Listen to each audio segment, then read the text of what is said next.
একটাই ফকিন্নি বাড়ি আছে, সেটা আপনার মেয়ের শ্বশুর বাড়ি। আচ্ছা, তুই এভাবে এই হাঁড়ি পাতিল ছুঁড়ে ফেলছিস কেন? আর তোর এই অবস্থা কেন? দেখে তো মনে হচ্ছে তুই একটা বুয়া। হ্যাঁ, দাঁড়া দাঁড়া দাঁড়া, একটু দাঁড়া। আমি এই বাড়ি সহ তোর একটা ছবি তুলে নেই, আমি ফেসবুকে পোস্ট করে দিব।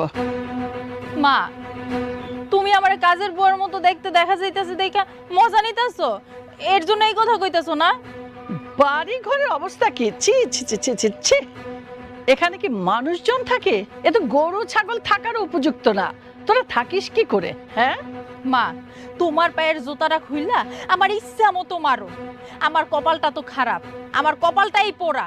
সেদিন তোমাকে কথা না শুই না ওরে বিয়ে করে আমার জীবনটা পুরো শেষ হয়ে গেছে। যে ভুল করছি, ভুলের মাসুল আমার এখন দিতে হইতাছে। এটা শাস্তি তো আমার পাওয়ারই ছিল। কাউরে কিছু না জানিয়ে